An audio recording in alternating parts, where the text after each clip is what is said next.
If you like what we do here on Skiba News Nation, please like and subscribe, and also share with others so that we can grow the biggest truth-seeking community on the internet. Huge shout out to all of our Patreon supporters. We couldn't do this show without you, so I just wanted to say thank you. And if you want to help support us, go to patreon.com/Skiba News Nation.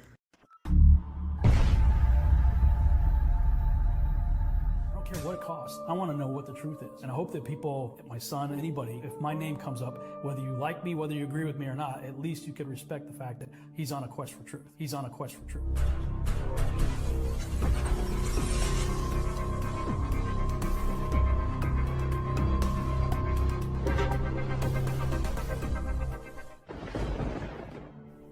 Welcome to Skiba News Nation, bringing you unfiltered views, news, interviews, discussions, and more. And now, here's your host, Jeremiah Skiba, award-winning musician and son of Rob Skiba.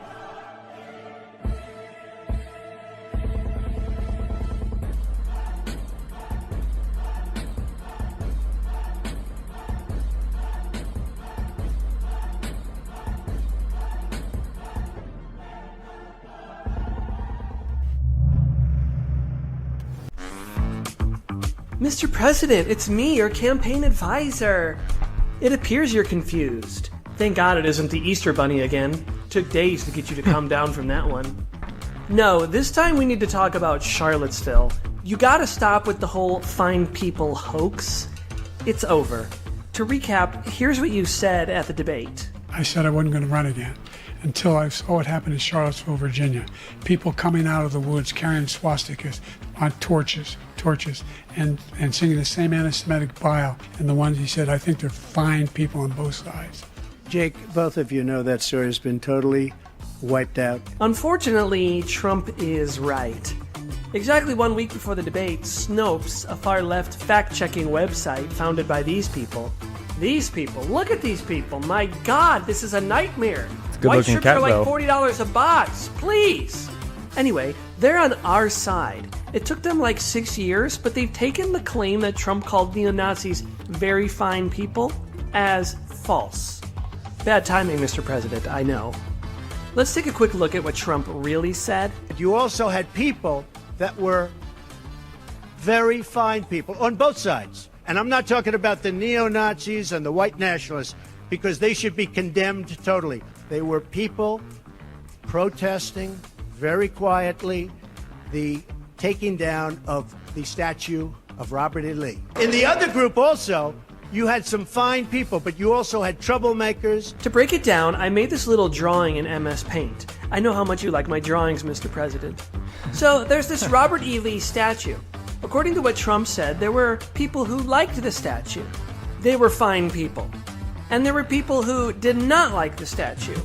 They were also fine people. And then there were Nazis. Those were bad. I know that sort of makes your whole stated reason for running in the first place a bogus reason. He said there were, quote, some very fine people on both sides. Very fine people on both sides? Yeesh, we have got to get you to stop with that plastic surgery.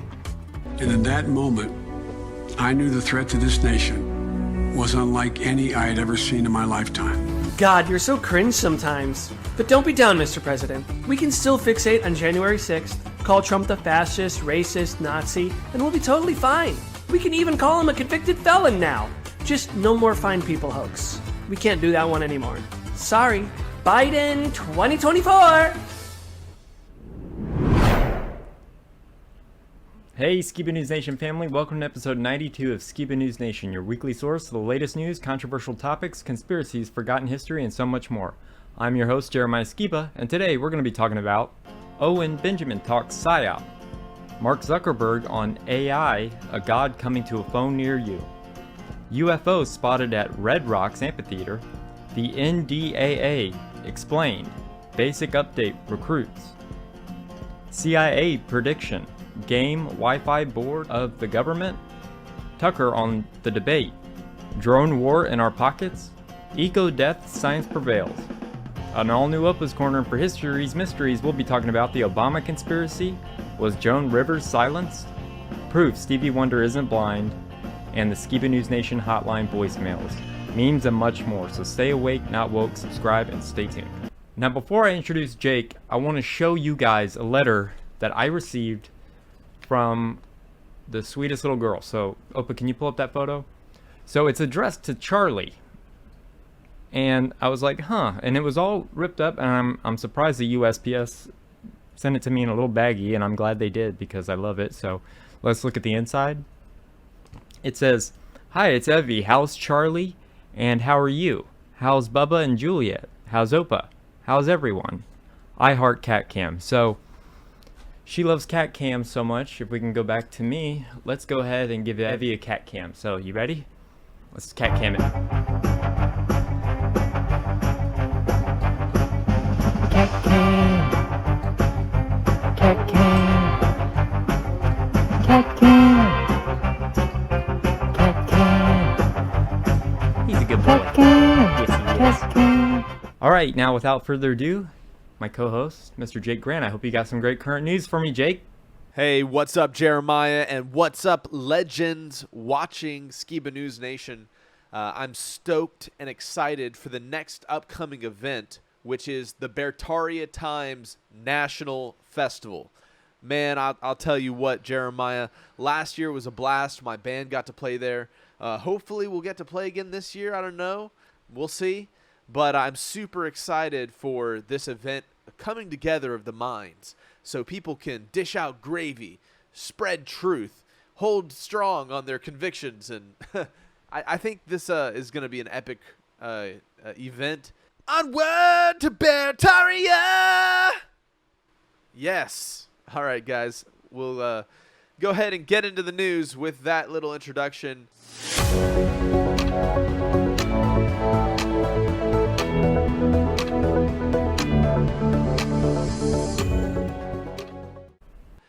Here's a clip from the Bard King, Owen Benjamin. He has some very interesting thoughts on Psyops. Check this out.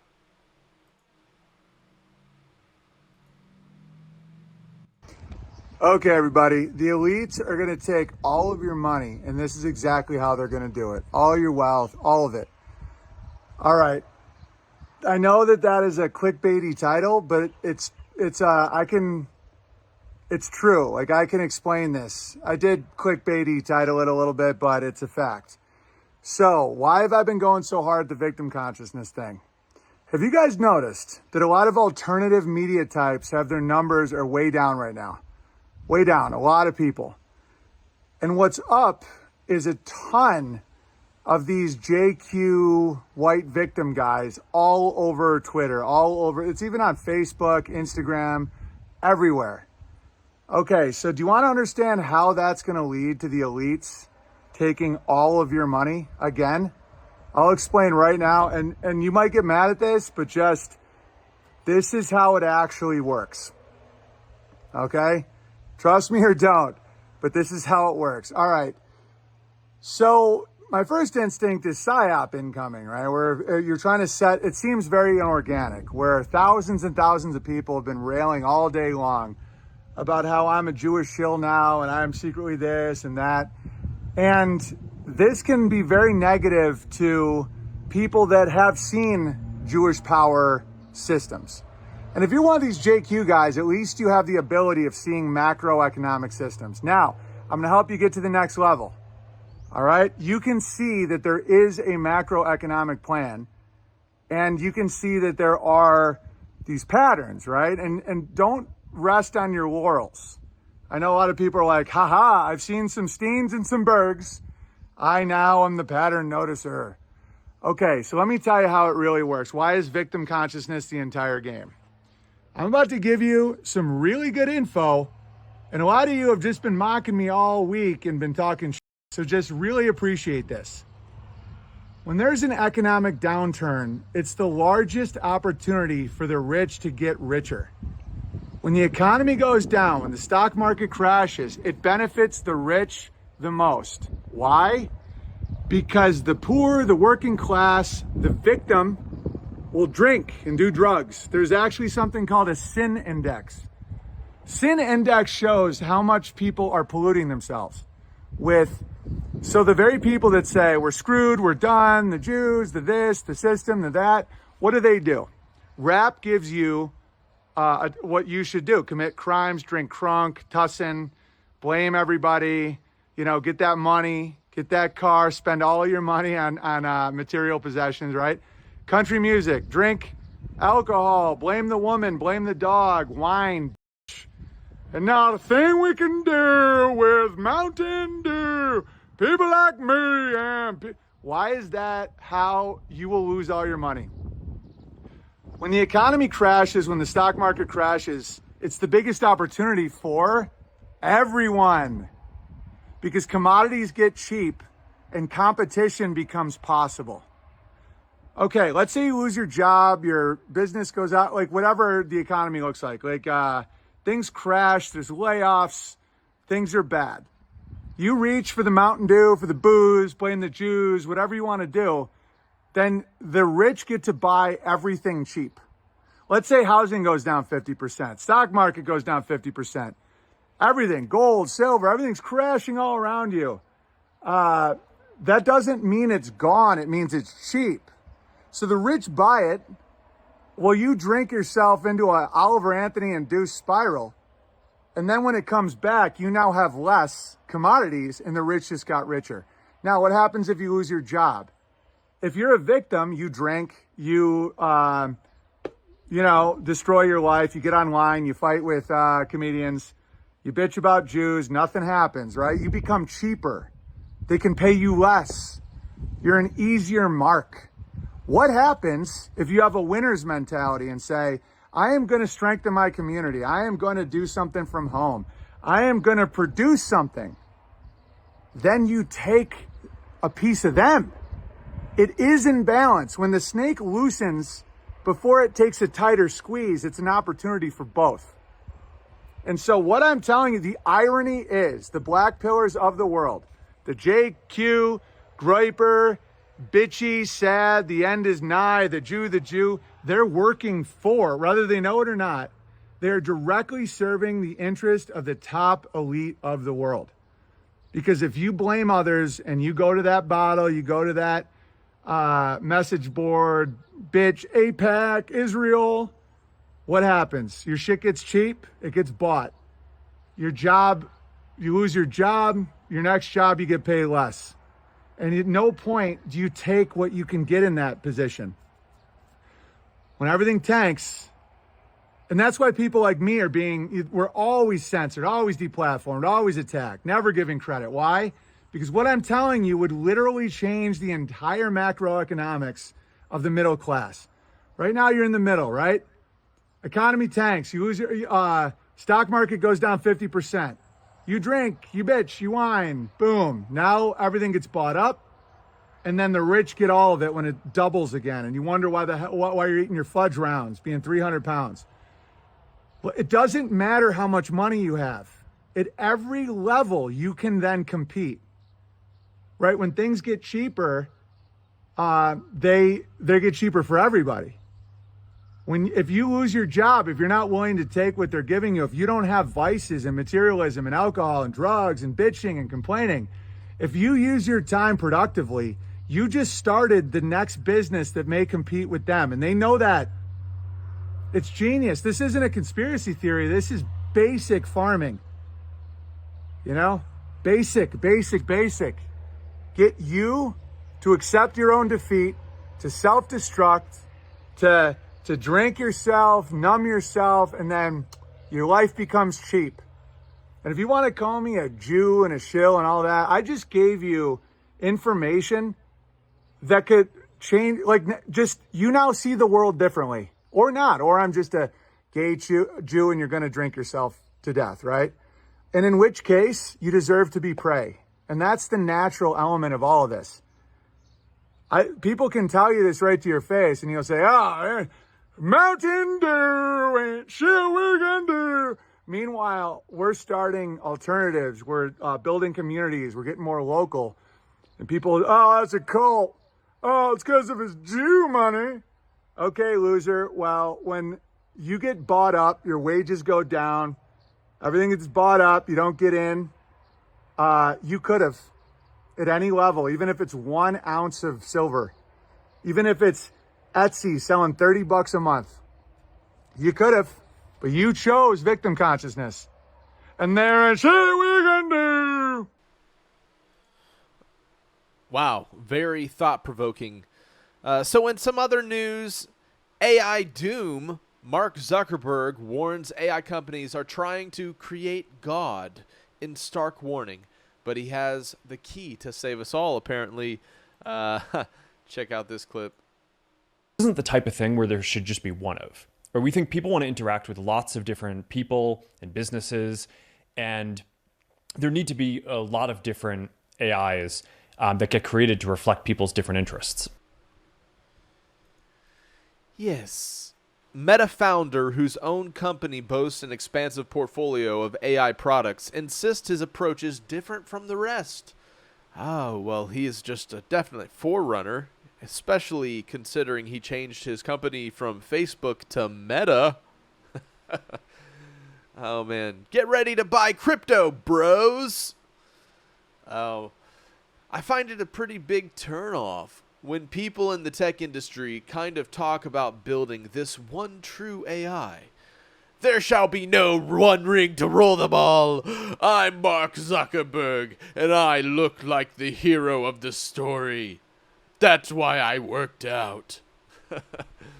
It's almost as if they're creating God or something, and it's like, that's not what we're doing. We're creating the devil. Okay, so, all right.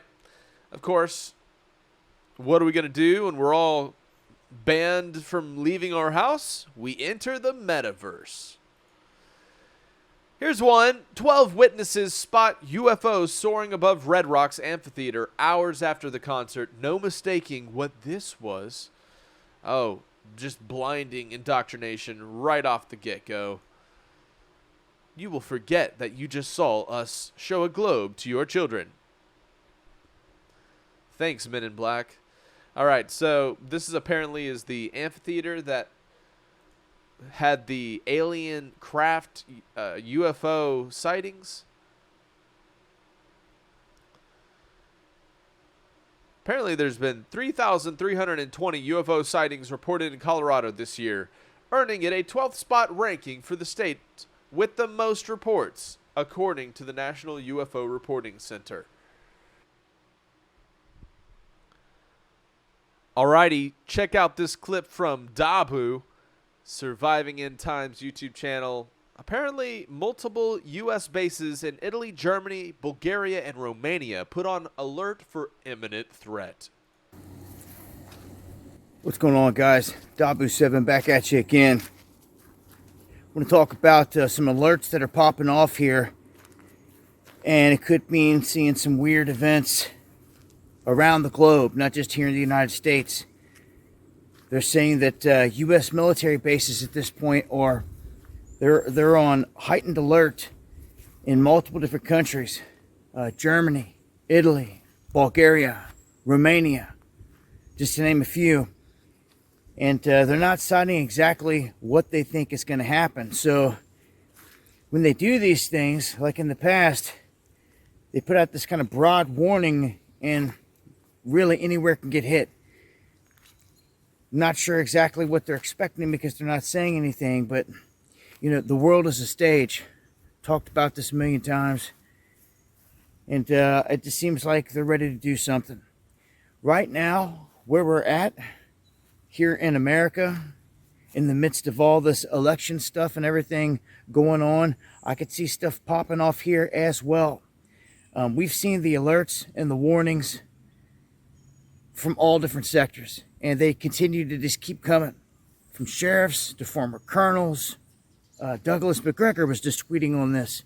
So just a heads up, wanted to put the word out, let it be known, headed on a swivel. We're definitely entering or in a window now from here on out, all the way up to election and through it, of heightened alert. So, alrighty, now check out this clip of the NDAA Explained in 3 minutes. No matter what your nationality, The fact that the indefinite detention provisions of the NDAA are still on the books should disturb you on a fundamental level. If not, give it 3 minutes.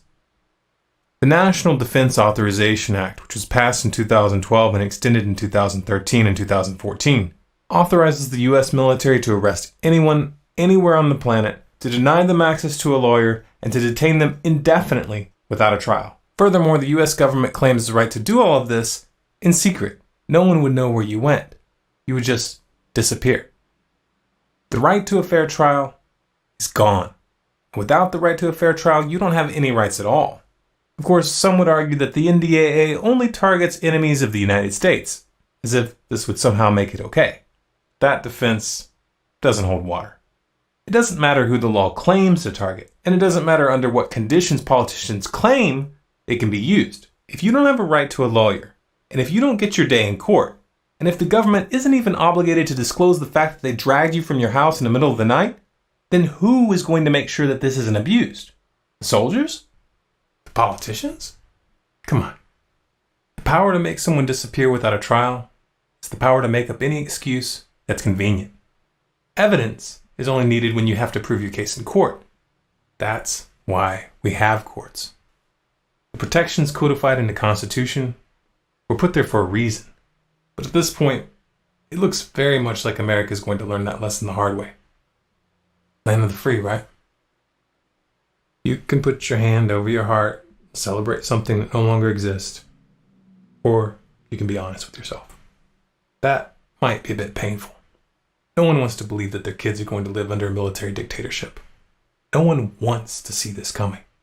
So most people put their head in the sand and do their best not to think about it. Those who don't always begin with one question. What can we do? The first thing you need to understand here is that our problem is psychological, not material. You have the means to take back your power.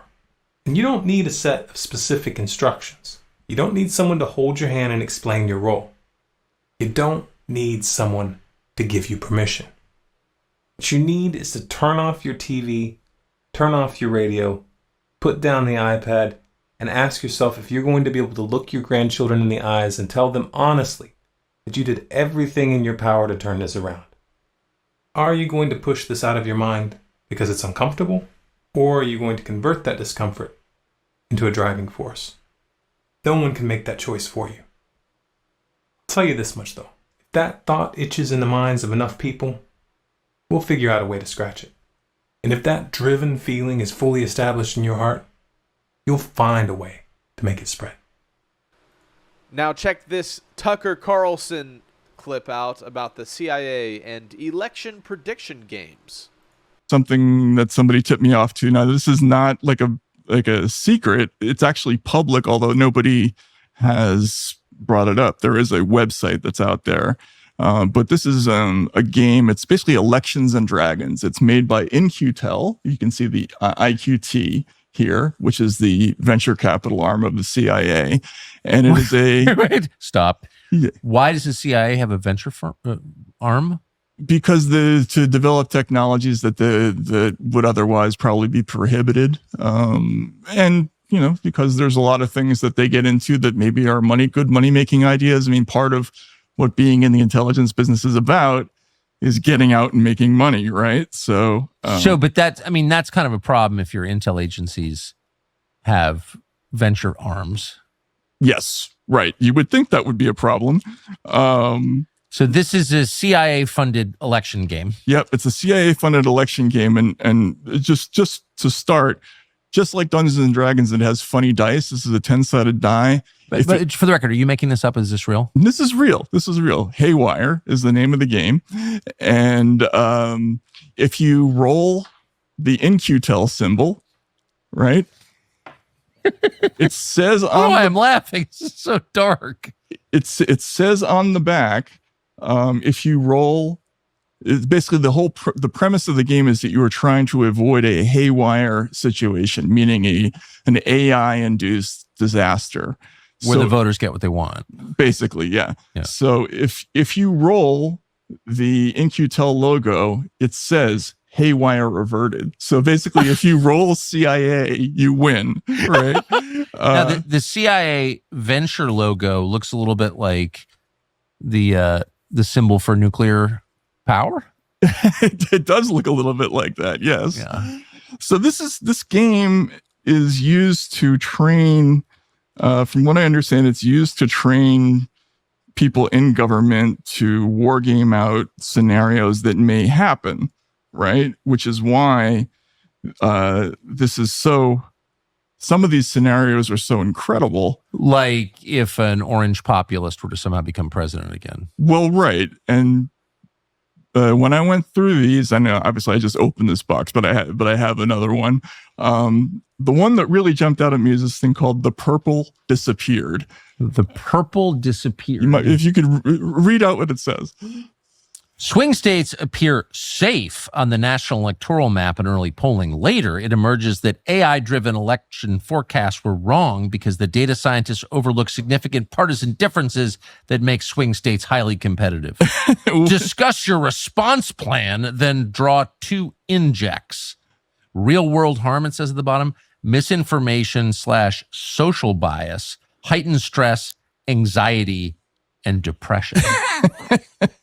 What's social bias mean? I have no idea, but that certainly sounds to me like they're asking the game players to come up with with a plan for some kind of reaction to election results that don't necessarily square with what the polls were indicating, right? I mean, that's basically what they're saying in that scenario.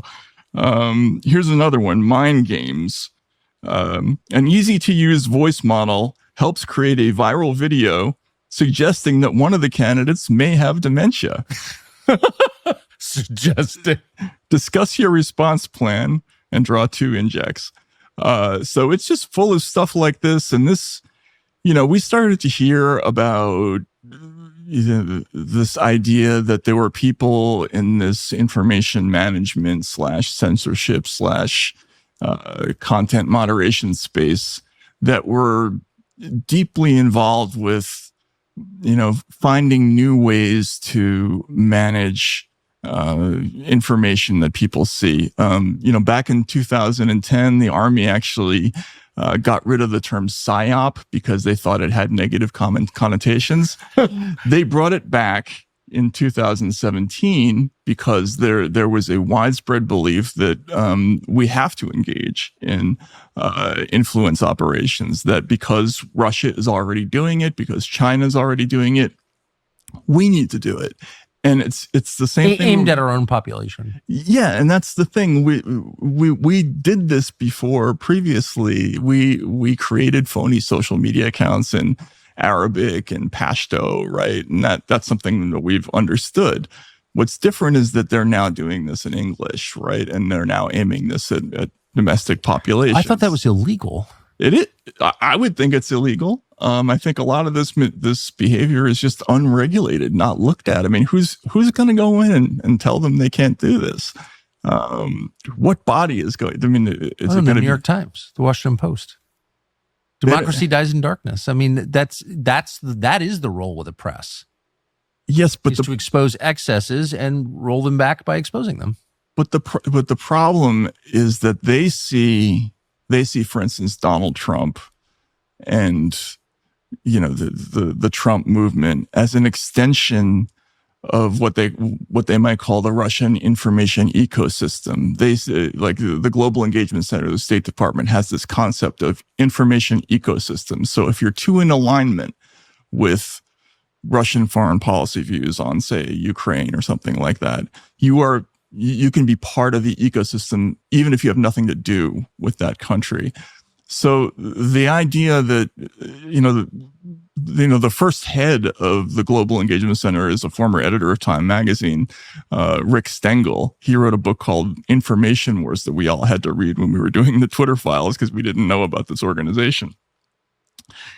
Talked openly about how he thought the Trump campaign he recognized the same techniques that he saw from ISIS and from Russia. So they see all this as all part of a piece, you know, and that is what I think is dangerous, is that we're sort of bringing the ethos of military counter messaging from the war on terror. We're bringing that home, and the enemy is now the domestic voter. Right. Okay. So military messaging, but the purpose of the military is to kill people in the end and to deter war by the threat of killing people.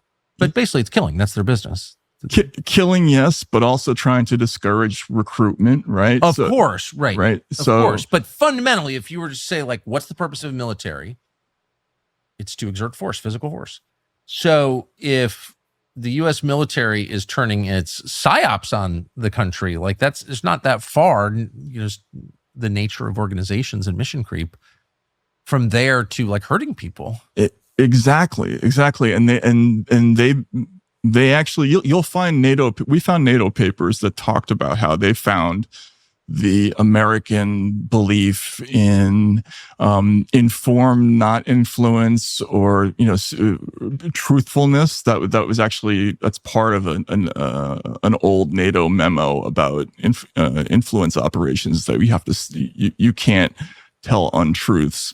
The more modern belief is that that's outdated, that because the Russians don't do that we have to, we shouldn't have those restraints. So we have to worry now about sort of phony influence operations in the United States. And if you look at it in things through that lens, suddenly things like Russiagate start to make a little bit more sense, right? Because you can imagine somebody in the intelligence services saying, well, Donald Trump is part of this nexus of anti-American forces, and anything's fair game. Interesting, and how the government is getting more and more involved in molding the public's mind in the public eye.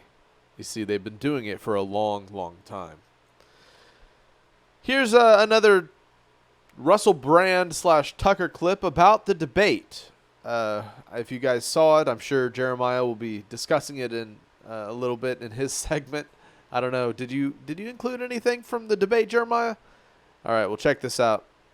Unburdened by what has been. In the figure of the vice president, we have a wonderful option. I saw a post that said it's impossible to replace Joe Biden as the candidate for the next election without acknowledging that he's not fit for office. So how do we handle that? I have a solution for you. It's Kamala Harris, and she has a vision, and it's a good one. See if by the fourth or fifth time she says this, you can understand what it is she's saying. I can imagine what can be and be unburdened by what has been. You know? What can be unburdened by what has been. What can be unburdened by what has been. What can be unburdened by what has been. What can be unburdened by what has been. Try to understand it. You, on Rumble, try to understand it. Try to understand what I mean. Unburdened by what has been. What? What can be unburdened by what has been. What we can. Someone said this to me, like, in a time of doubt, and I've had times of great doubt in my life. If someone goes to me, I go, I'm not feeling very good. I've had a very difficult day. I'm frightened. I'm nervous. I'm not sure that I'm good enough. I can't cope anymore. Kamala? And see what we believe can be unburdened by what has been. What can be unburdened by what has been. What can be. And it's Bill Clinton. I did some bad things in office, in this very office, as a matter of fact. I'm feeling pretty bad about it. Can't keep paying these dry cleaning bills. I don't even want to smoke anymore. What can be is unburdened by what might have been. Wait a minute. Like, maybe it's like a koan or something. Maybe if you sort of reflect on it, there might be a moment where your mind glitches into a deeper understanding of the nature of reality, like some immanent transcendent thing. God is both within you, yet beyond you. Within me, yet beyond me. Within me, yet beyond. Oh no, I'm just made of energy. Unburdened by what has been. What can be. Unburdened by what has been. What can be. Try to make sense of it in 1,000 ways, and that's simply not words. You're not using language to relay concepts. Questions about whether Biden should step down. There is panic that has set in. Well, there is panic. This is good. Gavin Newsom starts well. Loyalty, decency, stand up for Joe Biden. He's still the president. By the end of it, you sense that what he's actually saying is, I would be a good and very handsome president, and I wouldn't let a little thing like lockdowns get in the way of a damn good cocktail party. That has set in among people who have watched this debate, who are Democrats, people who are strategists, and some even inside Democratic campaigns. Yeah. Do you think it's unfounded? Well, I think it's unhelpful, and I think it's unnecessary. We've got to go in and got to keep our heads high. And as I say, we've got to have the back of this president. You don't turn your back because of one performance.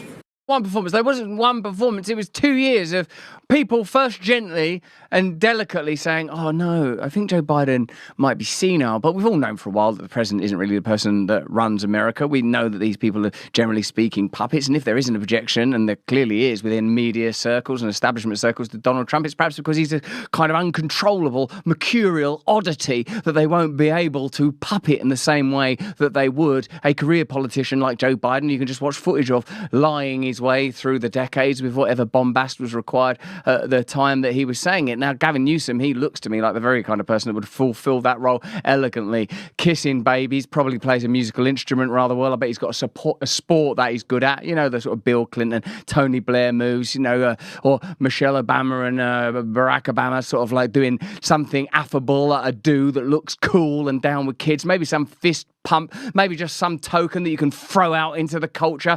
Hasn't Gavin Newsom got a nice hairline? Doesn't he look quite refined? Couldn't he be some sort of Jason Bourne character? 6 million jobs. That's a masterclass. Forget the debate. Anyone can have 90 minutes off and ignore someone that's landing on a parachute just in front of them, and anyone could walk the wrong direction off a stage. We've all done it. But other than that, there's been a masterclass. That's 8 times more than the last 3 Republican presidents combined. The only thing the last 3 Republican presidents have in common is recessions. Democrats deliver. This president has delivered. We need to deliver for him at this moment. With all due respect, the more time we start look at this bit, having these conversations go down these rabbit holes, is unhelpful to our democracy, our fate and future of this country, the world. They need us right now to step up, and that's exactly what I intend to do. I'm going to step right up, swoop right in, peel off my top, and run this country if anybody asks me.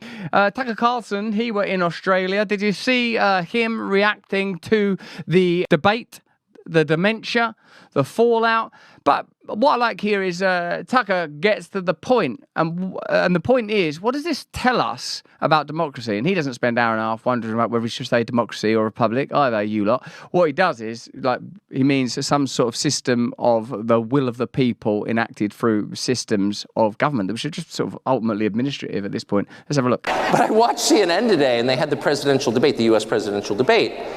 And maybe some of you saw it, and if you did, well, it was amazing. It was amazing on every level. Hey, idiot says it's NLP without the end. Yeah, like it's linguistic programming without the neuro. That was good. But what was especially amazing was afterward they went to the panel of assembled Democratic operatives posing as journalists, and all of them were like shocked to discover that Joe Biden has dementia, like they couldn't believe it. What? Oh my gosh! He's non-compos menace! No way! Are you serious? And I'm thinking to myself, what year is it? 2024-ish? Middle-aged people identify with that? Okay, 2024, people are saying. It was 2019 that I heard from a friend of mine who was friends with his sister, Val, that the family was very upset because Joe has dementia and he's running for president. And, well, I said this on TV, by the way, at the time, and was denounced as a racist or something. I mean, everything, in the United States, like, that's just like the all-purpose term for shut up. Racist! It's like, I think he's white. Shut up, racist! Okay, anyway, but the point is, in my country, and probably here, the self-described mission of everyone in the media is to save democracy, and democracy, simply defined, is the idea that the people own their country. You know, it's their country, and they hire people to represent them. But fundamentally, they are shareholders in this enterprise. They're owners. They're not serfs. They're not renting it. This isn't a rental car. It's your car. You change the oil in it because it belongs to you, right? And that's what citizenship is. And so in a democracy, you know, you don't have to do everything the majority wants every moment, but over time, if what you're doing bears no relationship to what the majority wants, then you know for a fact it's not democracy. And, you know, you can try to convince people of things. You can say, well, you know, you want this, but I think you should want that, and here's why. But you can't ignore them, or else it's not a democracy, or it's an oligarchy. Pretty simple stuff there. If you ignore people, it's not a democracy. If you lie to people, it's not a democracy. If you censor people, it's not a democracy. If power isn't where we think it is, and plainly it's not in the hands or mind of Joe Biden or in the heart of Kamala Harris, or likely even to dwell on the wet, plump lips of Gavin Newsom, where is that power? Well, we could all speculate and conject, couldn't we? But one thing we could certainly do is watch the migration of funds. Look at the trajectory of world power. Look at the unpopular events that take place that cannot be opposed. And there you might see the outline of power, its silhouette. In a funny twist, we all know who and what organizations pushed so heavily for people to wear masks, while in some states, people didn't even care. Well, now they're having to reverse it in an odd twist of fate to where masks are banned in New York City, one of the strictest places regarding mask mandates. Full support behind a proposed mask ban on the subway and at protests. People are using masks to commit crimes, to commit assaults. Cowards cover their faces. Governor Kathy Hochul meant... Wow, I don't think anybody saw this coming, but crime is rising so quickly in New York, not just in our subways, but in our streets and in our stores, that officials better do something to unmask our criminals so that we can figure out who they are. But as you can imagine, the idea of banning masks in New York is highly controversial. Unmask them. That's the call today as an onslaught of protesters spew hatred from behind scarves and masks. This following recent anti-Semitic incidents, including one where a man on the subway told any, quote, Zionists to get off the train. When I see individuals on a subway being terrorized by individuals in masks, it's a cause for great concern. Can you tell me why you cover your faces? Do you want to tell me what you think of Governor Hochul's mask ban? People feel very empowered to say things that they wouldn't otherwise say when they're disguised. Adams says that a mask ban will make it easier for the NYPD to identify offenders. I agree. I think there's a lot of crime happening right now when people are wearing masks and you can't really see their faces, so I do agree with that. Civil libertarians are opposed. The governor's concerns about mask disguising criminal activity won't be quelled by banning anonymous peaceful protests. It is frightening to people. You're sitting on a subway train and someone puts on a mask like this and comes in. You don't know if they're going to be committing a crime.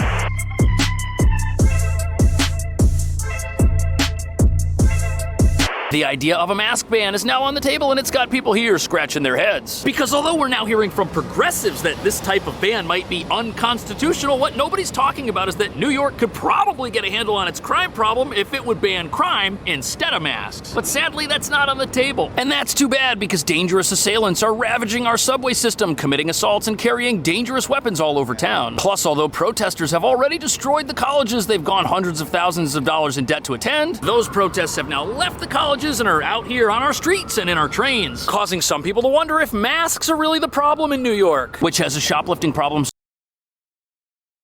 so bad that the illegal theft of products from drugstores and department stores now accounts for $4.4 billion of the state's economy. But here's the thing, the purse snatchers, the protesters, the shoplifters, they're all covering their faces. And the idea behind this ban is that if we could just see who these people are, they would see that it's not worth living a life of crime and they would never do a wrong thing ever again. Which is why the idea of a mask ban is now on the table, outraging not only career criminals, but also those who fear that in the internet age of cameras and viral videos, attending a protest could cause someone to lose everything they have. But the real reason this idea is now on the table is because our laws don't give authorities here any other choice. And right now, dangerous masked thugs are roaming the city thinking of which crimes they're gonna commit next. And they're all gonna escape scot-free with no consequences unless they can be identified, arrested. And then what, charged with misdemeanors because our laws protect criminals instead of punishing them? Some people say that's why we have a crime problem. Yet there's an incredible amount of support for this controversial idea of banning face coverings and not for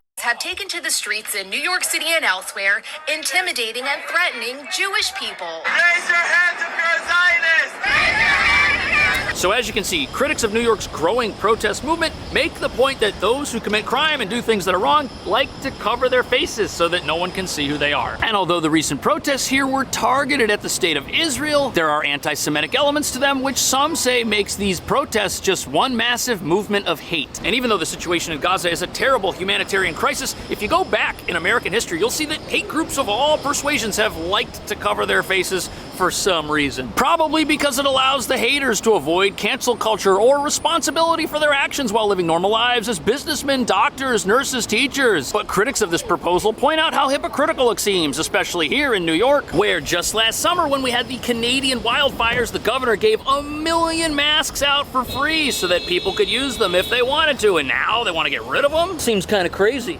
What if you still have your mask from last year that they gave you for free? Many of the participants are wearing a mask or scarf, and when I approached them, they got camera shy. Can you tell me why you cover your faces? Do you want to tell me what you think of Governor Hochul's mask ban? People feel very empowered to say things that they wouldn't otherwise say. If hate is allowed to hide, how will we stamp it out as a society? But the problem seems to be that we don't really have a way figured out for people to be able to peaceably protest and assemble without fear and do that at the same time. Meanwhile, nobody in city leadership is behind the idea of actually arresting the people for the crimes they commit while they're wearing a mask or not wearing a mask. For example, those thugs on the subway looking for quote-unquote Zionists. Yes, what they did is awful, but that massive group of people got on a train which had no police on it, harassed everybody on the train, and they all walked away. None of them even got arrested or were identified. Isn't that the real problem? And why is it the city seems content to allow its citizenry to be intimidated? Well, to answer that question, we're gonna have to look at the other reason our leaders want face coverings banned, because sadly in this city, they're not just being used by protesters to hide from television cameras.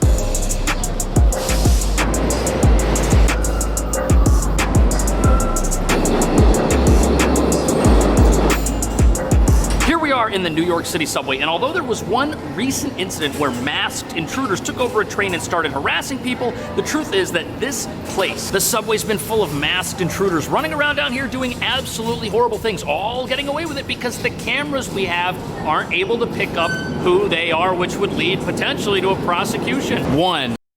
All right, interesting clip there.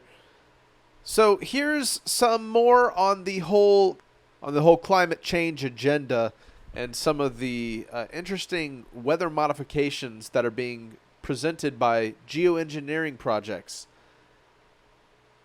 So what they want to do is scientists resort to once unthinkable solutions to cool the planet.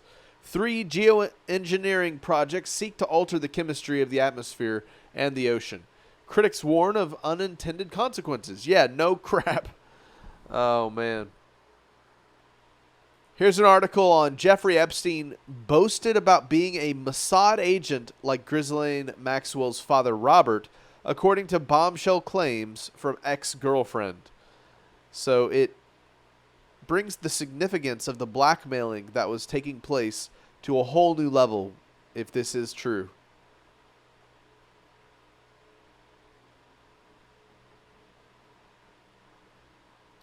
So, Mossad agent? I think possibly. That's how the mafia probably got people in the past. I'm not surprised. All right, y'all. That's all the news for this week. Thank you, Jake, for another great current news as always.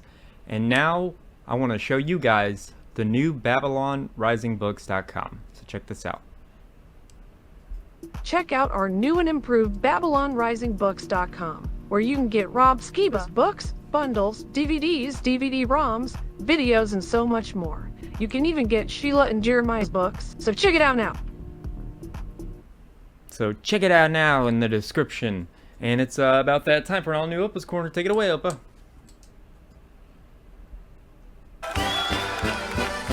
Mein Hut, der hat 3 Ecken. 3 Ecken hat mein Hut. Und hat nicht 3 Ecken, dann ist es nicht mein Hut. The strange, the bizarre, the unexpected. These are the kinds of subjects a man named Robert L. Ripley challenged us to believe it or not. Believe it or not. Believe it or not, you. Wally, believe it or not. Believe it or not. believe it! You're a loony.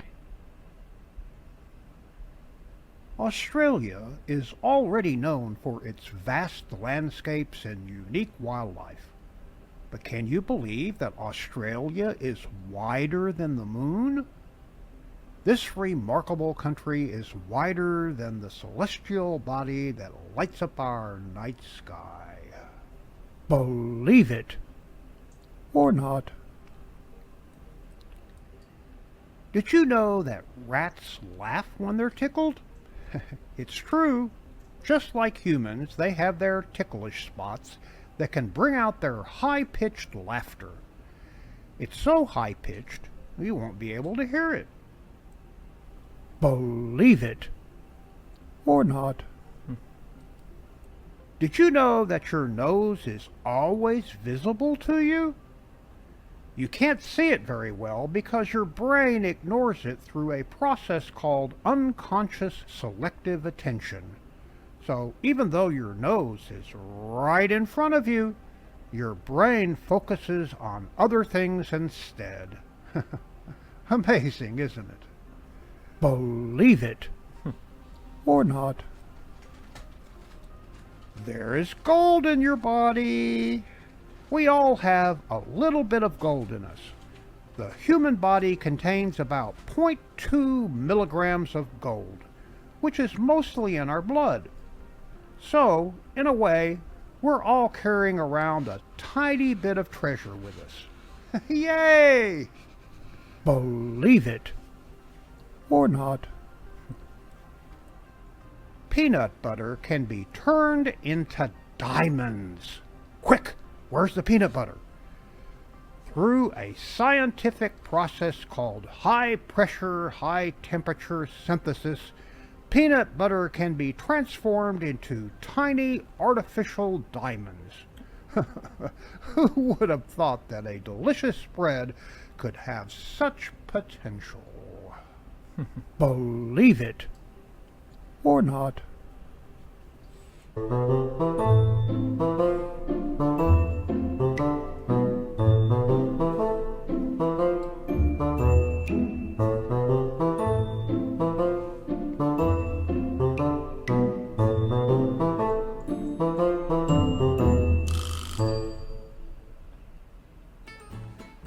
I told my wife that she should embrace her mistakes.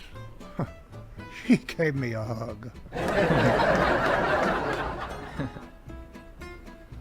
I don't play soccer because I enjoy the sport. I'm just doing it for the kicks.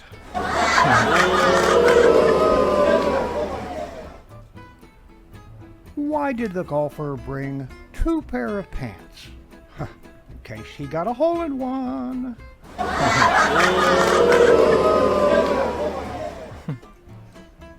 I'm on a seafood diet. I see food and I eat it. My boss told me to have a good day, so I went home.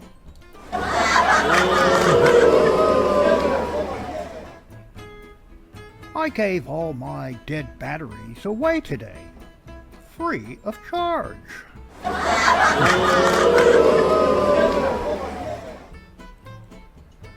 I used to have a handle on life, but then it broke.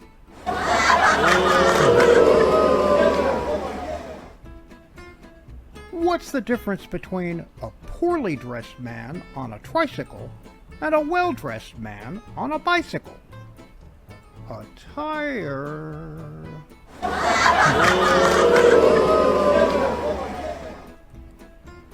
What's the difference between a good joke and a bad joke? Timing.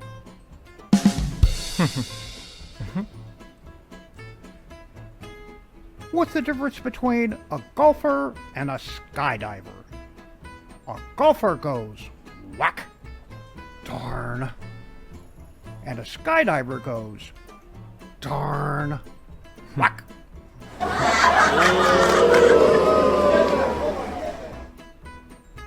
If aliens are watching us, they must think we're all obsessed with cat videos. Yeah. Why did a UFO cross the road? To abduct the chicken on the other side. If the Earth was flat, cats would have pushed everything off by now. I'm not saying the Earth is flat, but I've never seen a curved map. The only thing flat earthers fear is Spear itself.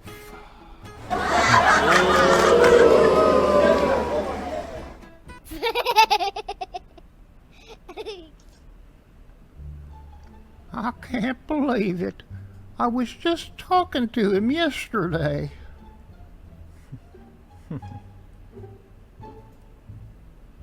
Jeff soon regretted buying a memory foam mattress. Remember when you wet your pants in the second grade?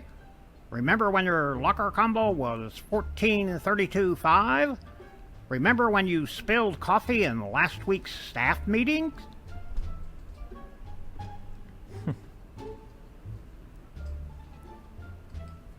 Smile.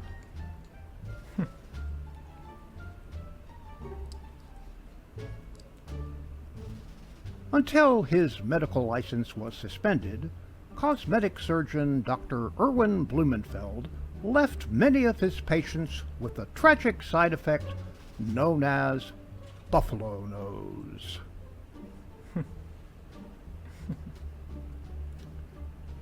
Welcome, inferiority complex sufferers.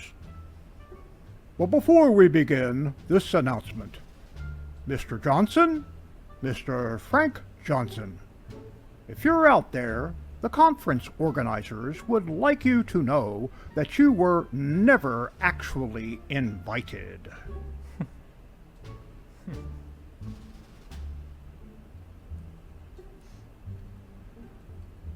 When Sargent found out what his name meant, it went right to his head.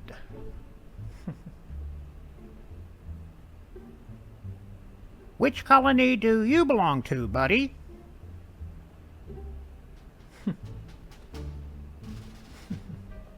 Before time was invented. You're late. Prove it. Hey, Ruby, the circus is back in town. Remember when we went last year and that clown asked you to smell his boutonniere?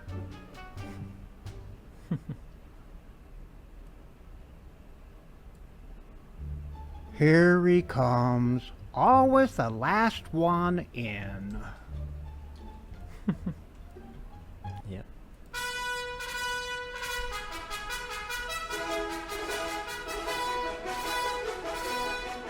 Kimosabi! The music's starting! The music's starting!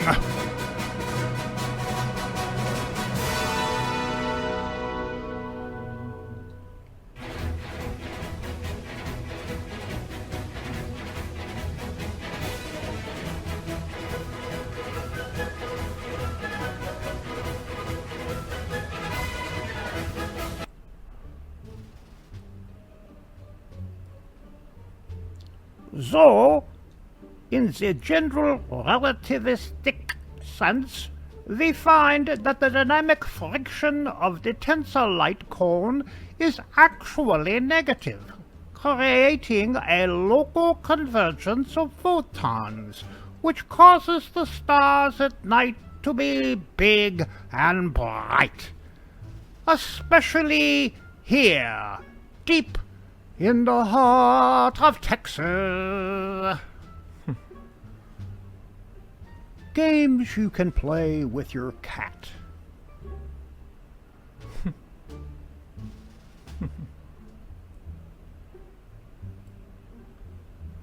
My client would like to remind the senator from Pennsylvania and the rest of the Judiciary Committee members that she's just a little puppy.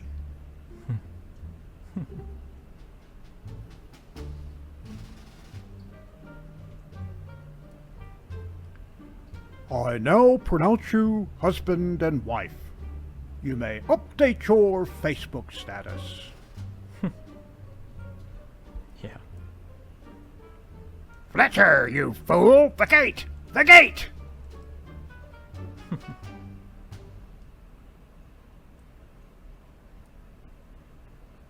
Sorry, kids. They've got cable, but no pond.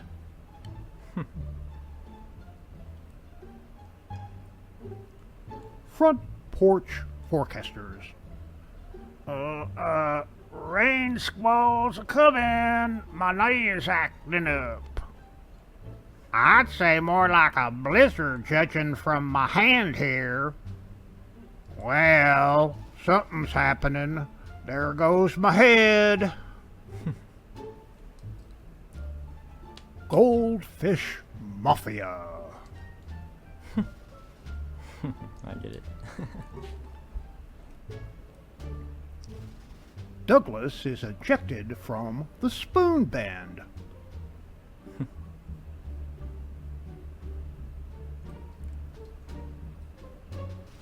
There goes Williams again, trying to win support for his Little Bang theory.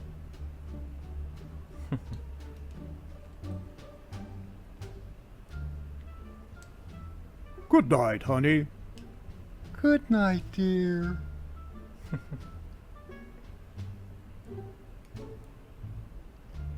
Remo, lift with your knees, not your back.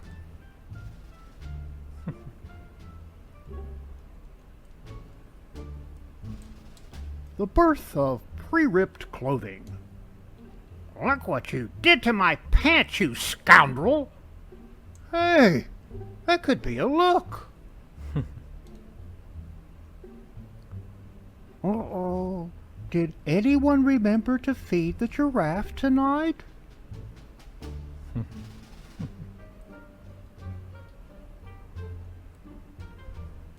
Hour after hour, cup after cup, the two men match their caffeine limits in a traditional contest of the Old West.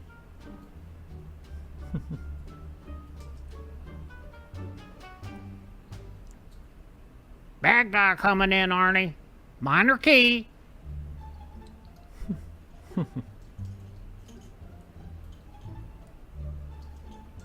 Say it. Don't spray it.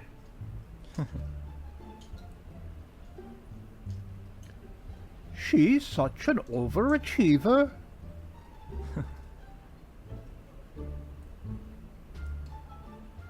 Well, it's July. Nearly 100 degrees, and time for Walmart to put out their Christmas stuff. And that concludes another OPA'S Corner. Mein Hut, der hat 3 Ecken. 3 Ecken hat mein Hut. Und hat nicht 3 Ecken, dann ist es nicht mein Hut. As a flat earther, I'm so offended. No, I'm just kidding. It's always important to laugh at yourself. Thank you, Opa, for another great OPA'S Corner. Now a word from our good friend, JJ. Are you tired of living in constant pain? Do you feel like you've tried every CBD product on the market with no relief? Look no further than JJ's Natural CBD Rub. When I was diagnosed with degenerative disc disease, this was the only product that completely took my pain away. Working with JJ has been a dream come true, and his products have completely changed my life. Don't just take my word for it. Visit JJ's website, jjcbdrub.com, and read hundreds of testimonials from people whose lives have been changed by all of JJ's amazing products. And now, as a Skiba News Nation exclusive, you can get $50 off a 3-pack special of JJ's Natural CBD Rub by texting CBD to 920-382-7720. Don't suffer in silence any longer. Take control of your pain today with JJ's Natural CBD Rub. Again, text CBD to 920-382-7720 for an exclusive discount and start feeling the relief you deserve. The links are in the description below. Thanks, JJ. Now it's time for an all-new History's Mysteries.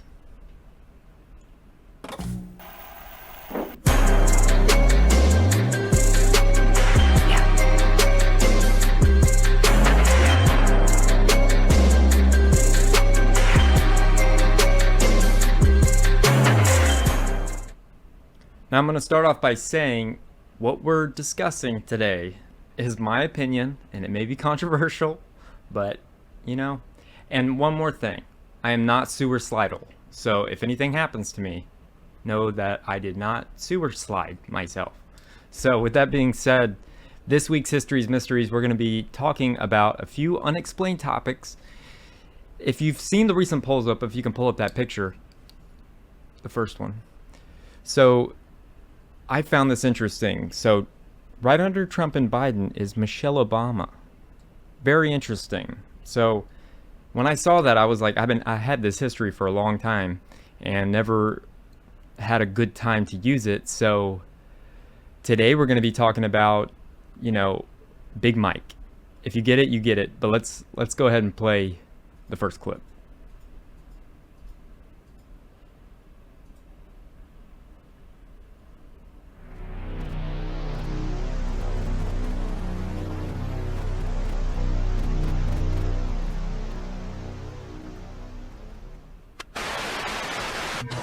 Ms. Rivers, how are you? You made a ton of news officiating the wedding in New York yesterday. Is this like a new cottage career move for you? I'm so excited. Okay. And I should do very well because I don't charge. And do you think that the United States will see the first gay president or the first woman we president? already have it with Obama, so let's just calm down. Got it. You know Michelle is a trans. I'm sorry, she's a what? A transgender. We all know. Oh my gosh. It's okay. She does Distinguished guests, and men and women of the finest military in the world. Most of all, Admiral Mullen, Deborah. Michael and I also want to acknowledge your son Jack, who's deployed today. All of you have performed extraordinary service to our country. Michael and I also want to acknowledge your son Jack, who's deployed today.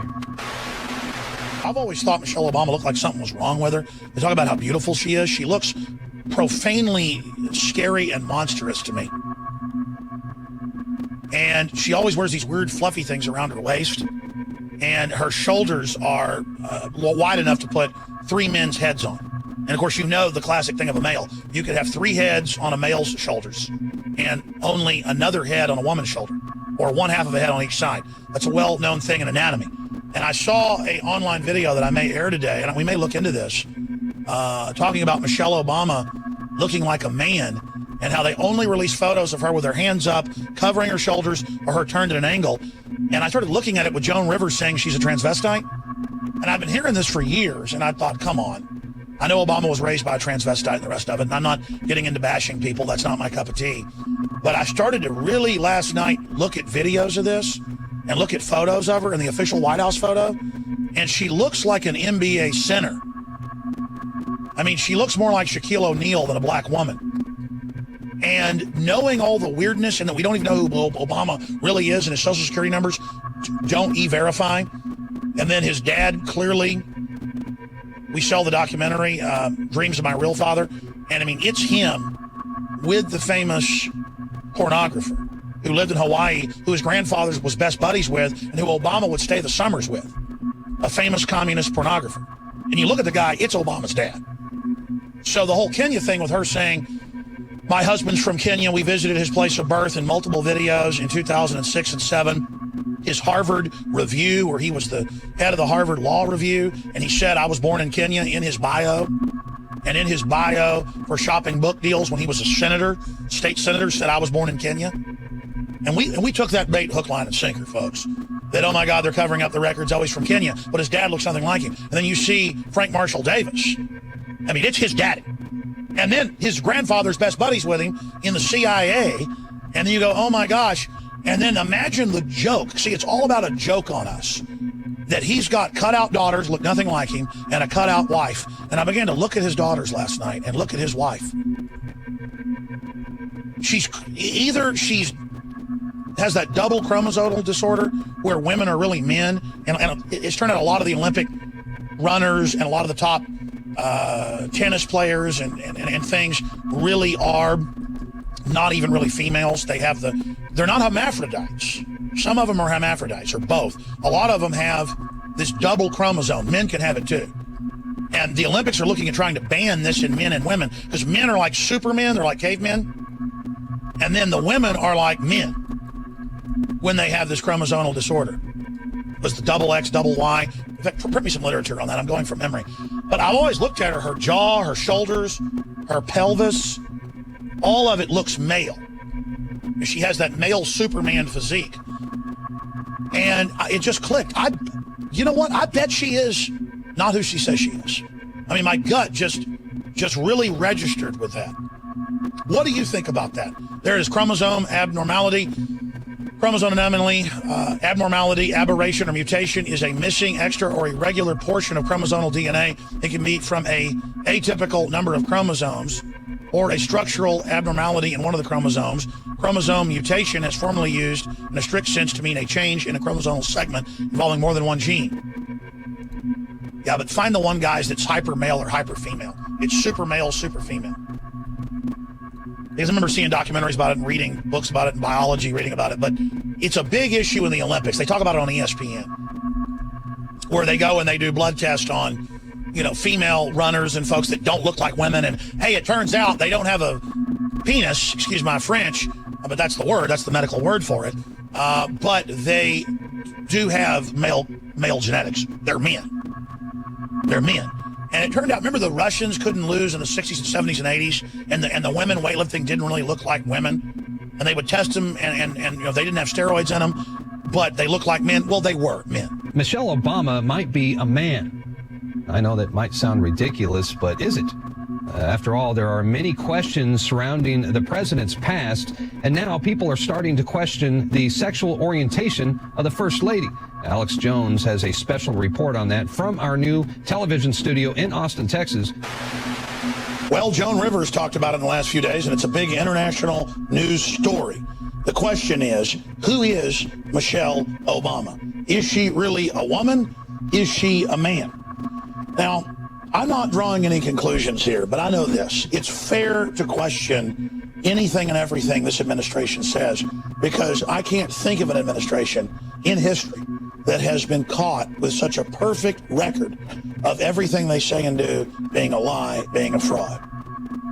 You've got all these examples with Obamacare and all the taxes it raises on poor people and the death panels and all the denials about that. And then the architect of Obamacare, Rahm Emanuel's brother, comes on Fox News and says, you know what, the plan is to bankrupt the healthcare system with this and bring in total socialism. So the insurance companies are getting in line. These people are the authors of so much corruption, so much tyranny, that they shouldn't whine and complain when the public doesn't believe anything they're saying, especially when every time I look at Michelle or Michael Obama, the first lady or the first tranny, every time I look at them, something doesn't look right. She doesn't look like any black woman or any woman I've ever known. She's got shoulders that are wider than a man's, which physiologically doesn't happen. Again, you can put 3 heads on a man's shoulders and only 2 heads on a woman's shoulders. That's a known anatomy. And then women generally have wider hips than men do. And you look at her arms and the rest of it, when she's standing straight on, she looks like no woman I have ever seen, except for people who have had different chromosomal disorders who choose to be a woman. And I've got the statistics and the numbers right here in front of me. We're seeing more and more of these chromosomal disorders because of all the toxic waste and GMO that's been introduced. One of them is the Klinefelter syndrome, or the double XY, where you basically are part female, part male, and then generally around puberty or even younger, the person needs to choose who they're going to be. And when you look at other people who have been reported, like Olympic runners and others, to perhaps having this disorder, they look just like Michelle Obama.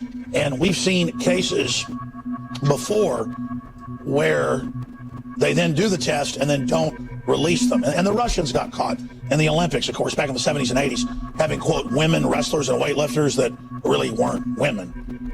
They were really men. It's just they didn't have the genitalia, and some evidence showed they'd had it removed so that the great state could be shown of communism as defeating capitalism. But Joan Rivers, obviously, while officiating at a gay wedding, was basically asked about if America would accept this and You know, she said, well, we already have a gay president and his transvestite wife. You know, for me, this isn't really a laughing matter because not just the sexuality, but the very genetics of the human species across the board is being manipulated. We've got some areas of the United States where more than 2/3 of the frogs are being born hermaphrodites or asexual or sterile. We've got all sorts of sexual mutations happening in guinea pigs that are fed GMOs, things I won't get into here on the air. And we are all guinea pigs under this. So getting all the political correctness aside, there has always been people throughout history, males identify as females, females identify as males. There's always been a small portion of that, a small statistic. And I don't judge or attack those people. And I'm not obsessed with it either. I'm sick of the societal obsession with it. It's clearly being pushed, and that's what I'm tired of, is the force feeding of all of this culturally to reduce population and also break up the family. I'm tired of male role models that are traditional and female traditional role models being under attack. And so those that are pushing this politically correct agenda that tell us don't use the word bossy, it attacks women, or your kid can't play with a Nerf gun, or don't call illegal aliens immigrants, and then don't call them immigrants, call them migrants, and then don't call them migrants, call them people that you need to bow down and worship and pay for, or you're a racist, or turn your guns in or you're a racist, or vote for Obamacare, you're racist. The truth is we're dealing with a move towards eugenics and dehumanization, period, that makes Brave New World look like an instruction manual. And after all, Aldous Huxley did say in his nonfiction book, Brave New World Revisited in 1961, that indeed it was an instruction manual and that his brother headed up the UN plan at UNESCO to actually end the sexes as we know it and create biological androids to serve the state. So we're being conditioned by the television, conditioned by the chemicals, conditioned by the bad food, all of it, to become artificial consciousness, artificial insemination, because we're so incredibly infertile that, oh, we have to have 3 parents now and the baby has to be designed. And if they build back doors into all the technology and all the smart grids to surveil and control us, everything we talked about now admitted, I'm here to tell you they admit they're planning to build backdoor systems and stack genetic traits they want into all these new designer babies. The globalists are a cult of genetic engineering. So we can make jokes about Michelle Obama obviously having some type of chromosomal mutation or disorder. I mean, undoubtedly something's wrong with her. People can make jokes all day about how she's really a merman from series He-Man Masters of the Universe. But again, bottom line, we can laugh at our own peril because this is affecting all of us and all of our children. And genetic disorders are off the chart. They're just telling us, oh, this is just because we have bad genes. Well, why wasn't it expressing like this before? It is the environmental things that are being added into the food chain by design that is clearly causing this to happen. And the globalists told us that that's what they're... So that woman is bigger than me. I mean, I feel like there are a lot of valid points that were brought up. And I originally kind of blew it off when I first saw this video, and then I watched a Tucker Carlson interview where he interviewed an ex-boyfriend of Barack Obama. So he's been with men, and I was like, that's really odd. That's really odd that this video is saying that Michelle is a man, Big Mike as I call him, and he used to date men. He used to do stuff like, it's disgusting. It's an Obama nation, right? So after watching that, what do you think about that, Opa? Disorder or man? Well, it could be either, but I don't know. I think they've got a interesting point. Well, now we're going to be talking about Joan Rivers, because I think she was one of the best comedians of all time, not just female comedians. She's one of the best comedians of all time. I mean, when she took over for Johnny Carson, I know way too much about comedy, I guess, but Joan Rivers was great, and when she said that, I believe she was silenced. So that's what this next clip is going to be about, so check this out. But it turns out that he was writing to his then girlfriend, this is back in the younger years, about how he had repeated fantasies of having with men.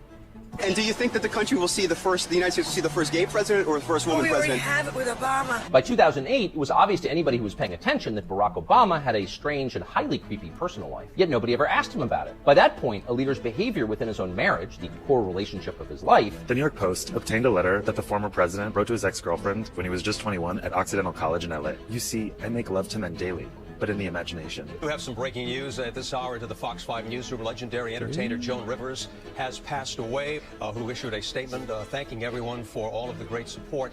A recently resurfaced letter written by Barack Obama has drawn attention as it reveals his past reflections on gay fantasies. This resurgence has reignited discussions among fans, particularly about the enigmatic circumstances surrounding the passing of comedy legend Joan Rivers. Just before her demise, Joan Rivers publicly asserted that Obama harbored a secret gay identity and that his wife Michelle was concealing her transgender status. Although Joan's remarks were largely dismissed by the media back then, there is now a growing roar suggesting that her claims might have held some truth. This has prompted speculation about whether Joan Rivers' untimely demise might have been more than it seemed, potentially connected to her disclosure of supposed Obama secrets. Thus, the true events leading to Joan Rivers' passing have sparked theories about whether her vocal revelations about Obama played a role in her untimely demise. The brave comedian known for speaking her mind. Reporters caught up with Joan at a New York City bookstore where she was overseeing a same-sex wedding for two of her fans. During this encounter, one reporter questioned Joan about her thoughts on the possibility of the U.S. having a gay president. Of course, Rivers gave her answer in her usual unique way. "We already have it with Obama, so let's just calm down," she said. "You know, Michelle Obama is a trans." When asked to further explain, Rivers said, "A transgender. We all know it." Joan Rivers' death has once again become a popular topic on social media. This is because of an old letter that Barack Obama wrote to his then-girlfriend. The 40-year-old letter has emerged once again, this time in the pages of historian David Garrow's biography titled Rising Star, The Making of Barack Obama. In the letter, he talked about having thoughts about being with men. This letter came to light again after David Garrow, a biographer of Obama, gave a surprising interview where he shared new details about Obama's personal life. Garrow, who has won a Pulitzer Prize, recently talked to Tablet magazine. He said that he interviewed more than 1,000 people for his biography of Obama, including Obama's ex-girlfriends Sheila Mayoshi Jagger and Alex McNair. Garrow explained that when Alex showed him the letters she got from Obama, she had crossed out one part where he talked about homosexuality. This letter is currently held by Emory University and they don't permit anyone to take photos of it or take it away. To work around this restriction, Garrow's friend Harvey Clare carefully wrote down the paragraphs by hand and sent them to the author. Clare then shared the hidden part of the letter with the New York Post. Garrow came to know what exactly 21-year-old Obama wrote to Alex in November 1982. The 44th U.S. president and first black president wrote, "In regard to homosexuality, I must say that I believe this is an attempt to remove oneself from the present, a refusal perhaps to perpetuate the endless farce of earthly life. You see, I make love to men daily, but in the imagination." He also penned his mixed feelings about gender. "My mind is androgynous to a great extent, and I hope to make it more so until I can think in terms of people, not women, as opposed to men. But in returning to the body, I see that I have been made a man, and physically in life, I choose to accept that contingency." After the letter spread widely on social media, fans had plenty of opinions. Many of them highlighted that Joan Rivers had publicly mentioned that Obama might be gay not long before her passing on June 30th, 2014. As Joan was famous for her bold humor, most people assumed she was just teasing Obama and Michelle. However, just a bit more than a month following Joan's comments, she passed away suddenly. Complications arose during a minor throat procedure she was undergoing at a Manhattan clinic. Reports indicated that Joan stopped breathing during the procedure and was revived an hour later. She was then moved to Mount Sinai Hospital and put on life support. Unfortunately, she passed away on September 4th at Mount Sinai, never regaining consciousness from a medically induced coma. Authorities later initiated an investigation, and federal officials confirmed that the clinic had made several errors before and during the procedure. There were also indications of a possible incorrect anesthesia dosage. Investigation records revealed that the clinic didn't record Joan's weight before administering sedation,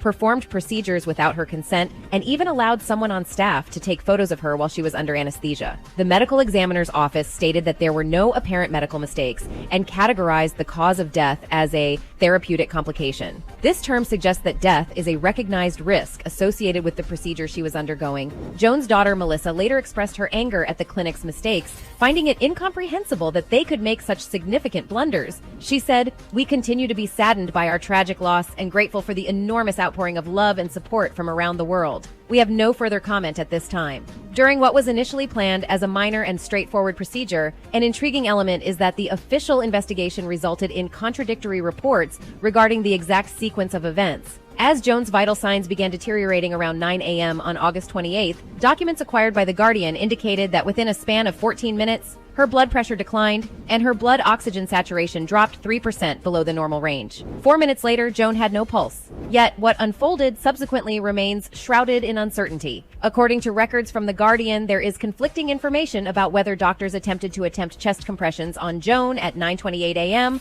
or whether it took another 10 minutes until 9:38 a.m. for her to receive drugs intended to address cardiac arrest. One report asserted that chest compressions began at 9:28 a.m., and Joan was given the necessary medications at that time. Conversely, a second report stated that Joan received the same medications at 9:38 a.m., a full 10 minutes after experiencing cardiac arrest. Discrepancies also arose regarding the amount of the potent sedative propofol that Joan received, the same substance implicated in Michael Jackson's death.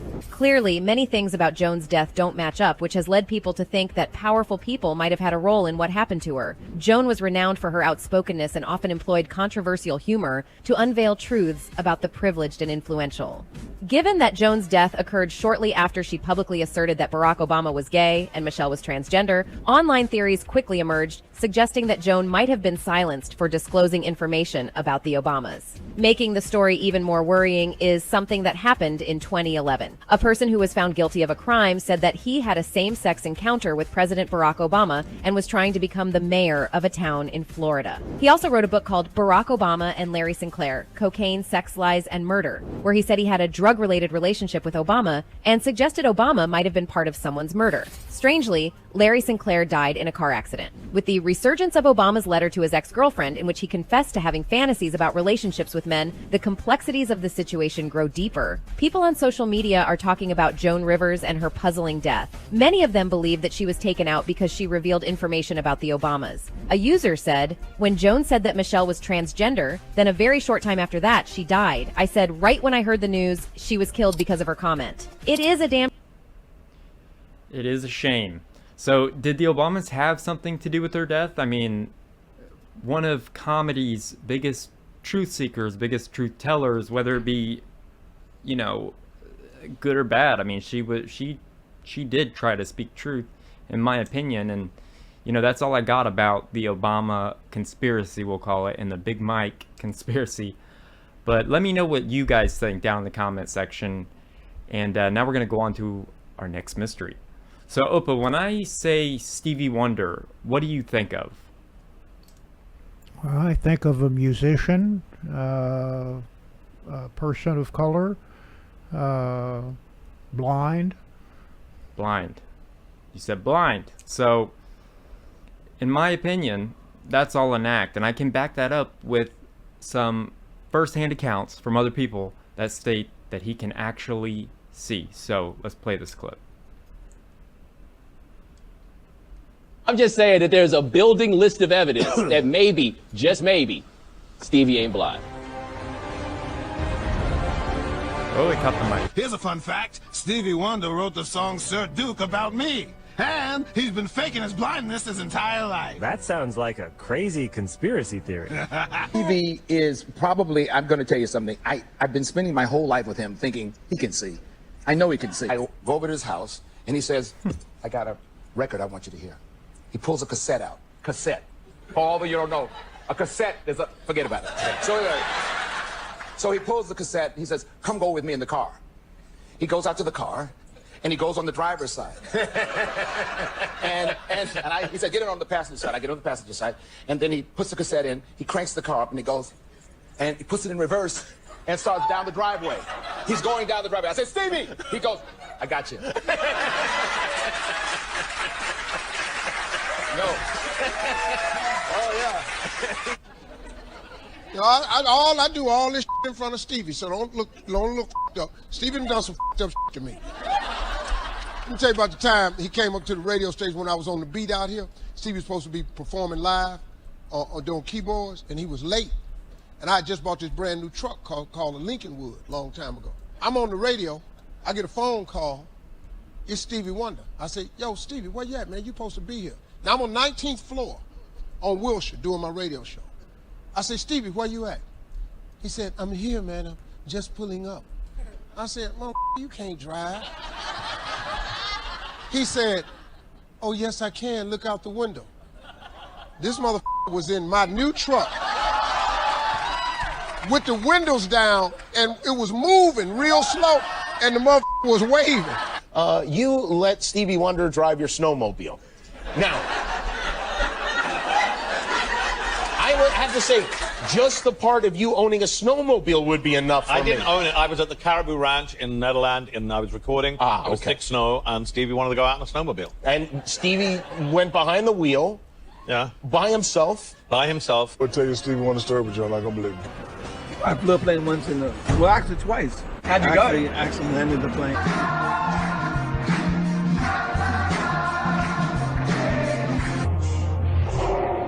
How did he know to catch that? Like, how does that work?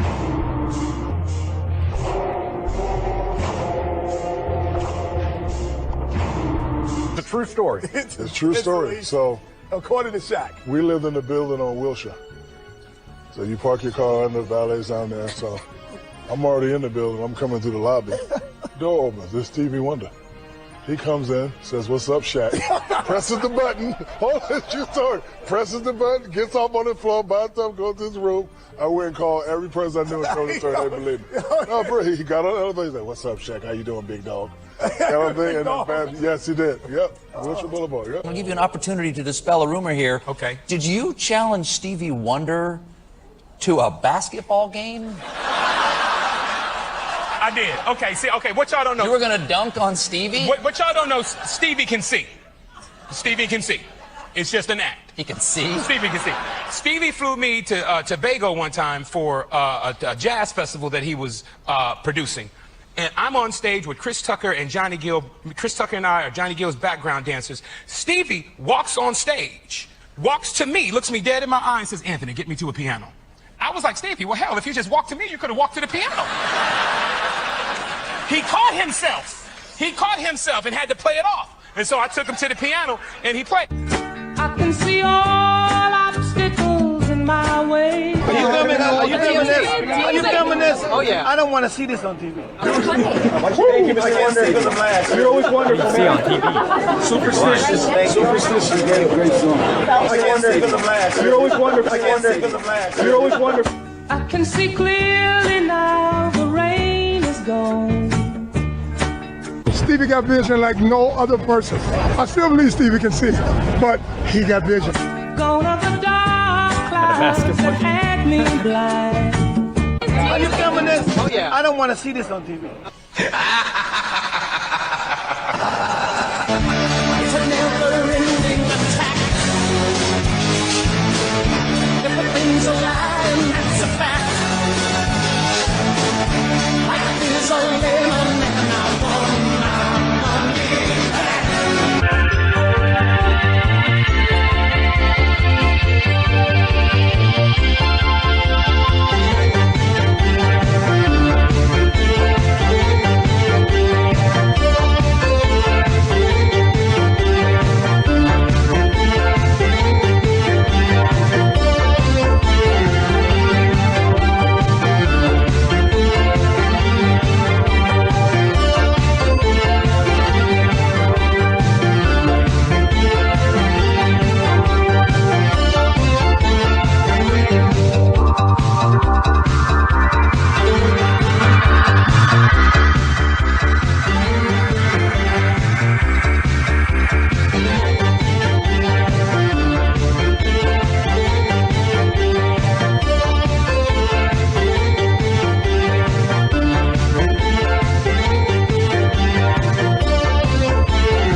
So, what would his motivation be? That's what I questioned, and maybe he saw Ray Charles' success, because he's a generation after Ray Charles. So, he saw his success of being a blind black artist, and was like, you know, I'm a mediocre musician, maybe if I pretend to be blind, I'll get famous. And he did. That's my personal opinion, but who knows? I like some of his music, but I think he can see, like everybody said. I mean, what do you think, Uppa? You think he can see? Well, from watching that video, it sure sounded like it. Sounded like a lot of people saw that he wasn't. Yep. Let me know what you guys think down in the comments, and that's all I got for History's Mysteries. I hope you guys enjoyed this week's History's Mysteries, and now we're excited to introduce our new Skiba News Nation hotline, where you can leave a voicemail for me, Jake, and Opa. You can ask us questions, share topics, whatever you want to hear us discuss, or if you just want to encourage us, or whatever you want to do. So we have a couple voicemails after we published it on social media, and we're going to play those for you now, so check these out. Hey Jeremiah, hey Jake, this is Malo. Don't know if you guys remember me. Jake, I know you remember me, but I hope you guys are doing well. Love what you guys are doing.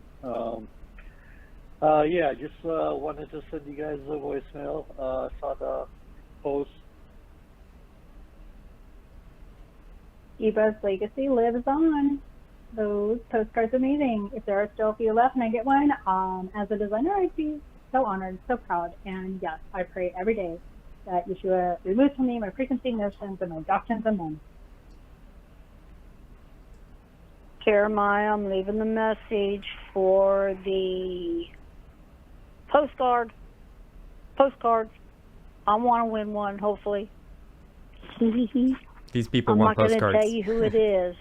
If I win, you'll know. Love you guys so much. Thank you. Hey, what's up, guys? I appreciate the, show. It's really good. My eyes opened up a lot watching your show, watching your father.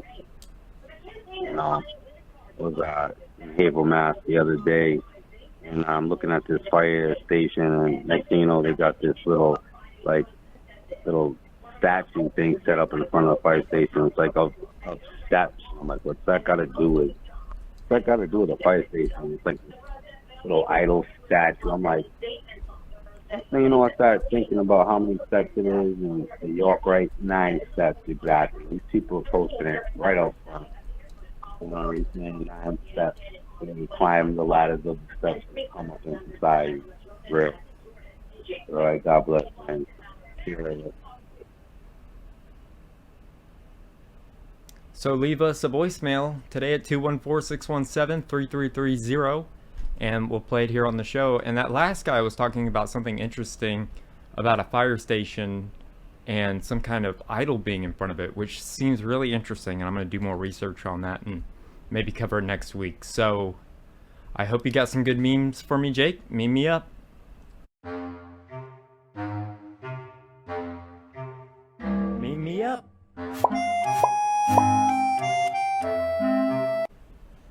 All right, here's some memes for you. Me watching the Olympic Games and opening ceremony to find out what we have to deal with next. Oh, man.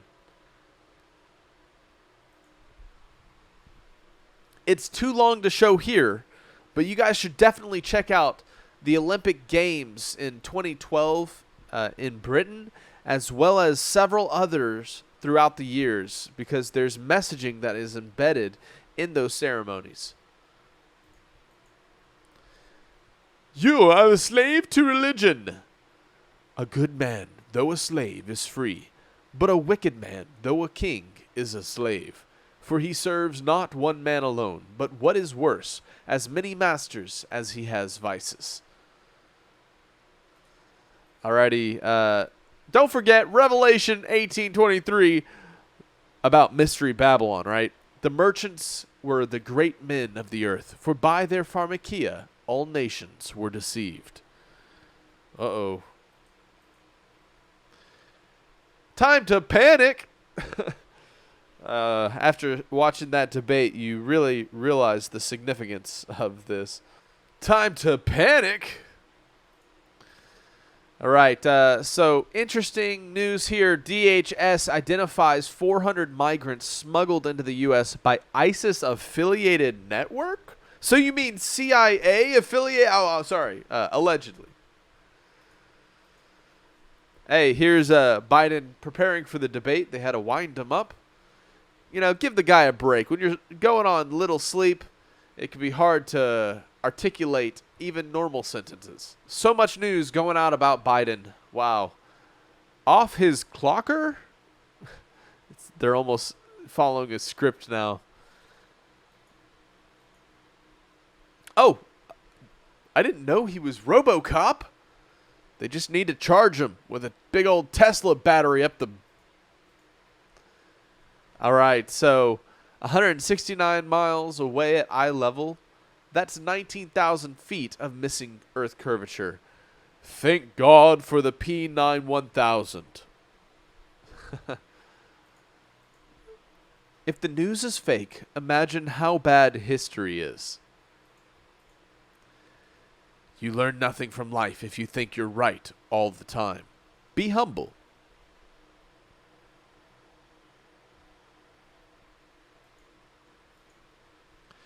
Testament of Levi. And now I have learned that for 70 weeks ye shall go astray, and profane the priesthood, and pollute the sacrifices, and ye shall make void the law, and set at naught the words of the prophets by evil perverseness.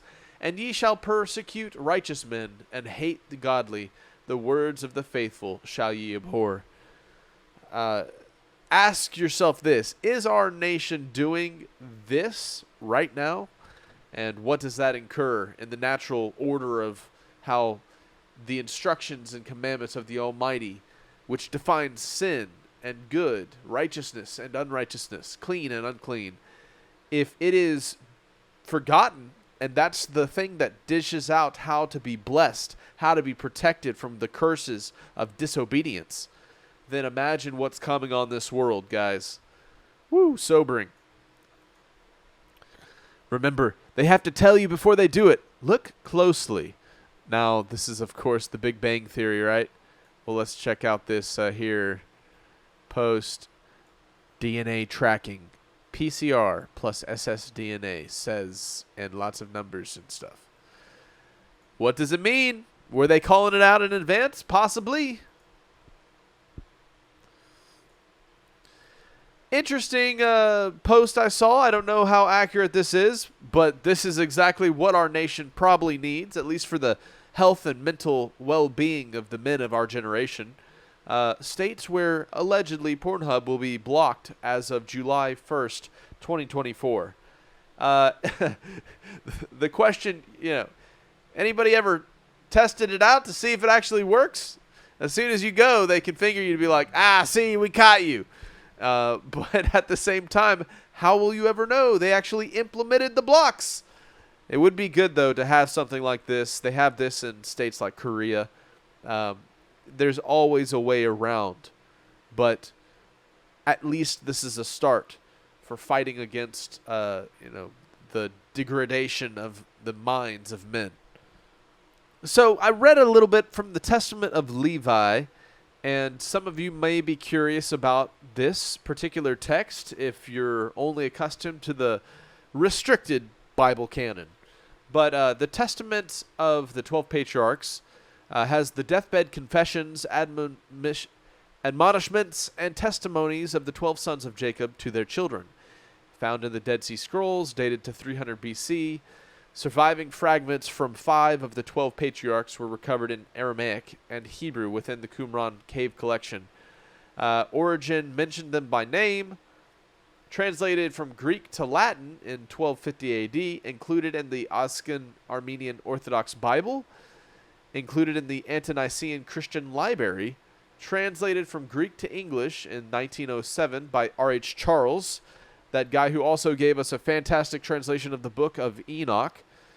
And fragments and translations of the Testaments have been historically preserved in Hebrew, Aramaic, Greek, Armenian, Syriac, Slavonic, and Latin. Other than these, my other highly respected text is 4th Ezra, or 2nd Esdras, it's also known as, or the Apocalypse of Ezra the Prophet. Very interesting texts, and you don't find them in your traditional King Jimmy. Apple. iPhone X is loaded with awesome features. NSA. You got my attention. It has GPS traction. It has GPS tracking. What? Yeah! Facial recognition. Whoa! We're going to get all of their biometric data and, browsing habits. Dumps. This is Bob. Bob doesn't play into the left versus right paradigm because Bob knows how both wings are attached to the same bird. Be like Bob. Think critically. giving up is sometimes okay. Of course, we would hope that we are always led and guided by the Almighty's will in our life and walking out righteousness, because that is the path of life. And following after the Messiah's example, there's no time left to wake the sheep. It's time to wake the other lions. Motto for today, if anything. And, of course, this is today's mainstream media represented. Lights, camera, fiction. History of Christianity. In 70 AD, the Romans invaded Jerusalem and stole the Hebrew Scrolls. They later created a hybrid religion in 321 to 325 AD, where they mixed the Hebrew truth with the pagan customs from ancient Babylon. This hybrid religion was the birth of Christianity. Look into the edicts that actually made it a punishable by death and anathema situation if you kept the biblical Passover or the Sabbath, which were actually, commandments of God. Every man is a creature of the age in which he lives, and few are able to raise themselves above the ideas of the time. Voltaire. Well, did he know that the internet was going to be such a tree of the knowledge of good and evil, and that literally every path of man is at our fingertips? You just have to have the inclination in your heart, and some people's inclinations are darn well disgusting. I'm not saying aliens don't exist. I'm saying they are demons. Yes, likely true, and I think we'll be seeing more of that. Perhaps celestial beings falling from the heavens, claiming to be our saviors. I don't know. All right, Jeremiah, that's all the memes and news for this week. Thanks, everybody, for tuning in. I hope to see you at the Beartaria Times National Festival coming up this August. Thank you, Jake, for another great current news and memes as always. Opa, thank you for another great Opa's Corner. I hope you enjoyed today's History's Mysteries and the episode as a whole. Stay awake, not woke, subscribe, and stay tuned. If you like what we do here on Skiba News Nation, please like and subscribe, and also share with others so that we can grow the biggest truth-seeking community on the internet. Huge shout out to all of our Patreon supporters. We couldn't do this show without you, so I just wanted to say thank you. And if you want to help support us, go to patreon.com/Skiba News Nation.